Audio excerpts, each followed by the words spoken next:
Last Saturday, Oliver Glasner's Crystal Palace side became unbeaten for 9 games in a row away from home soil. After a very disappointing start to the league season, seeing themselves in the relegation spaces, Palace have steered well away from that conversation as they sit 4th place in the Premier League away table, with their last away defeat to Nottingham Forest in October, exactly 127 days ago.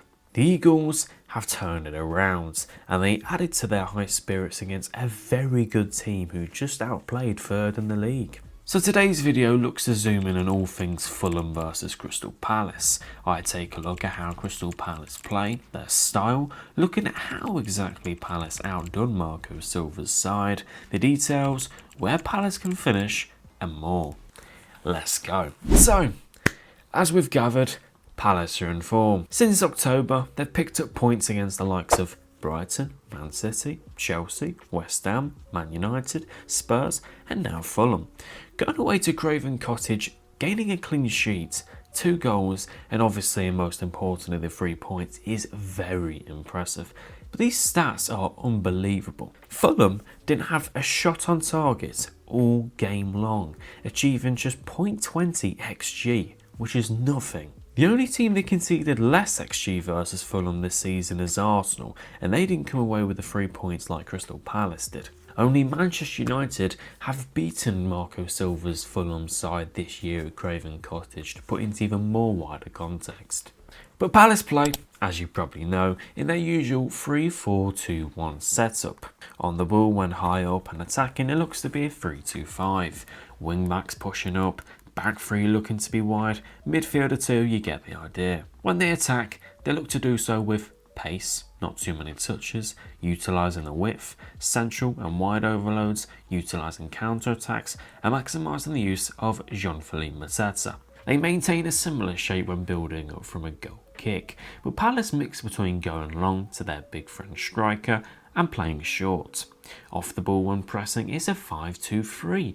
However, once they drop into that middle third past the halfway line into their own half, it transitions into a 5-4-1 with Sarr and Eze joining Hughes and Lerma. When pressing high up and the ball circulates out wide, the wing back for Palace will jump, pounce straight away, looking to be aggressive as the wide centre back will cover the gap that he left. So with Mitchell pushing up, Guehi will shift across, meaning the space will be left unexposed. Palace also do this on the ball versus Fulham, but we'll get to that later. When pressing higher up, one of the 2 midfield pairing will push a little bit higher, normally Jefferson Lerma. This is an attempt to trap the opposition and either force a potential mistake when they press intensely or send them long, when their aerially strong defence will win the duel. Because as you can tell right here, Glasner's side are very good defensively and physically. Now without further ado, let's have a look at the game. This was Palace's team. One change from last time out as Eze comes right back into that front 3. This was Fulham's team, unchanged from their dominant display against Nottingham Forest. The first 10 to 15 minutes of the game belonged to no team in particular. It was very evenly matched, but Palace looked very comfortable off the ball. The 5-4-1 shape in their own half encouraged more numbers forward from Fulham, meaning a quick breakaway was always on the cards. When pressing Fulham, they chose when and when not to be aggressive, mostly just standing off, knowing that the centre-backs aren't going to hurt them. They didn't let Calvin Bassey carry the ball forwards on his favoured left foot too much like he did versus Forest, but most importantly, didn't leave themselves exposed to their former captain, Joachim Andersen. Andersen, as Palace fans know, can hit a good diagonal. He was very good at stepping out then coordinating a long ball towards the left flank. So whenever Muniz stepped out to be aggressive and force them back, as soon as Andersen got the ball, Muniz returned straight back to his position, urgently, not giving the Dane the chance to play to his strengths. When high up the pitch, the wing-backs were responsible for pressing onto the full-backs. Of course, once the ball came their way. Mitchell onto Castagne, Muniz onto Robinson. Once Fulham reached the middle third on the ball, it of course shifts and changes. Mitchell is now looking after Adama Traore, Muniz on Iwobi, unless Robinson pushes up, he'll shift wider. And Richards will take care of Iwobi. LaCroix is on Raul Jimenez. Guehi on Lukic, as they look to go man to man. This forces Fulham to go backwards, or just very stationary, which is when Palace trigger the press. Once they do, the wing-backs again jump onto the full-backs. Wide centre-back will shift across here, but it's very important that the two midfield players in Lerma or Hughes are very alert to that inside pass and cover across, else Lukic and Smith Rowe will find success and the ball. On the ball they had some really good moments. Positionally, Glasner formed his team intelligently.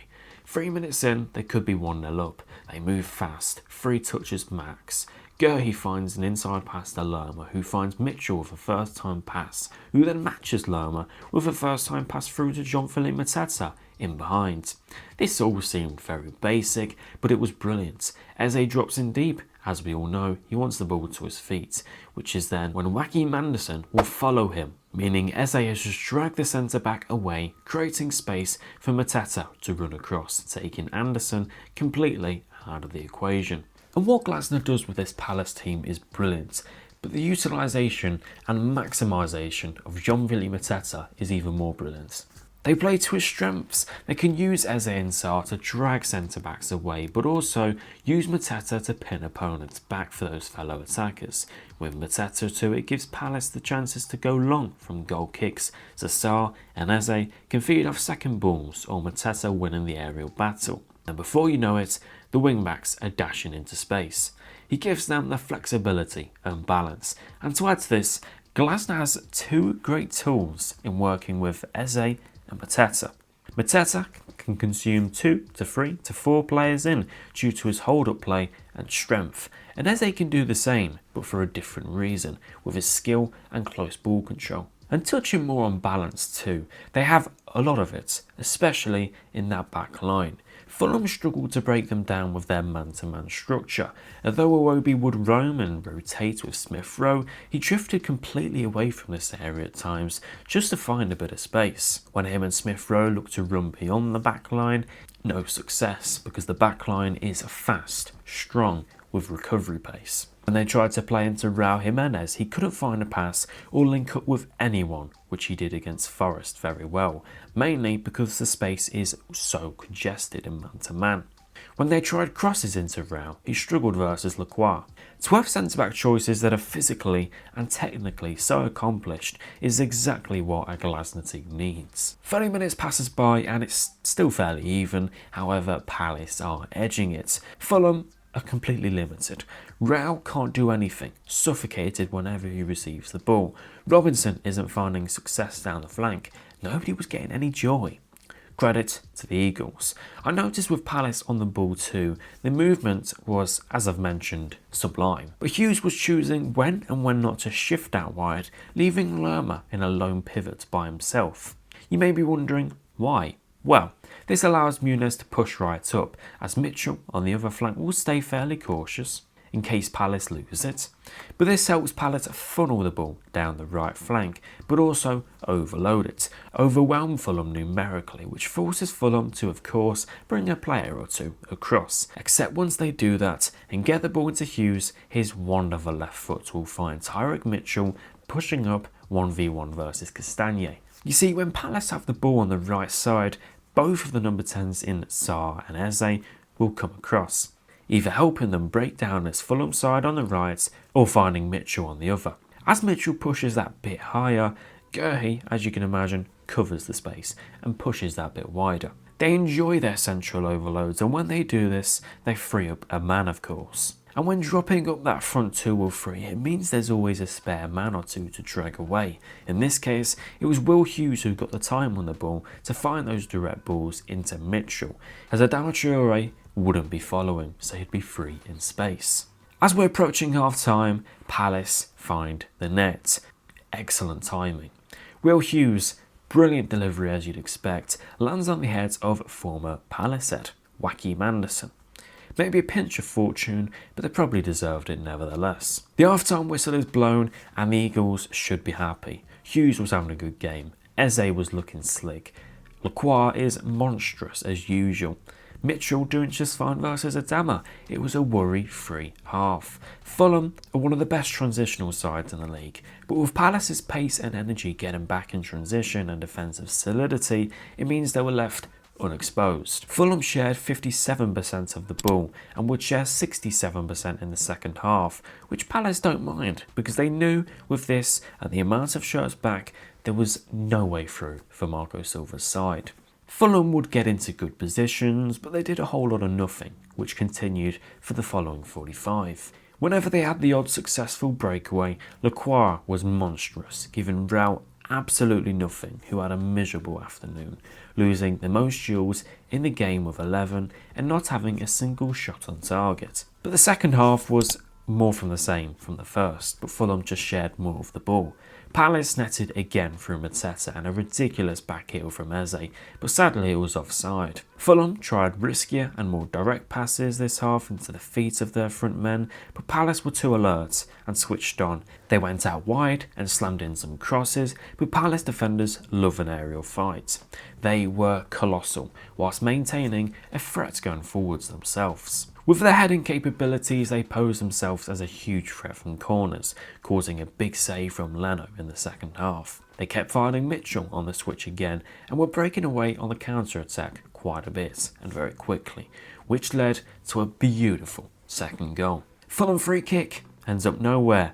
Andres Pereira then shoots from far, blocked, and then the ball falls to Jean-Philippe Mateta, who dances by two Fulham players like prime R9, making it a 4v2.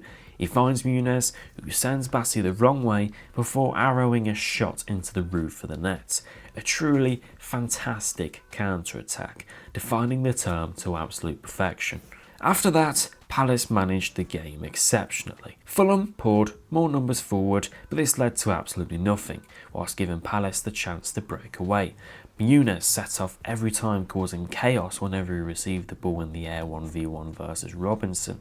Eze was having fun carrying the ball forwards, nearly making it a third with Mateta through to his left. In the later stages, Eze then came off for Bennett Chilwell, who helped them soak up pressure and ensure Fulham found no way through, which they didn't, because after the 75th minute, it took until the 97th minute for Fulham just to have a single shot. And that shot was far out and blocked. If that wasn't a good defensive display, I don't know what was. In terms of where Palace set their sights for the rest of the season, never say never, but Europe could just be out of their sights, with so many good teams competing, but with a better start to the season and a good summer, then why not? They're a brilliantly well balanced and structured side with a good core, great defence, great youth development and a great manager. For me, I'd like to see them invest in their wing-backs a little. They only really have Daniel Muniz, Tyrick Mitchell and on loan Ben Chilwell. Whenever Mitchell found himself in those positions 1v1 versus Castagne isolated, he was very inconsistent, either slowing it down too much or losing the ball or not taking it on 1v1. I think Mitchell is a solid player. You know, defensively he's sound, superb off the ball in his positioning and understanding of when to press, but on the ball I think he wastes a lot of good positions Palace get into. If you enjoyed today's video, then make sure to smash a like and subscribe to the channel. How good of a manager do you think Oliver Glasner is? Where does he rank amongst the Premier League's best? Thank you for watching, and I'll see you guys in the next one.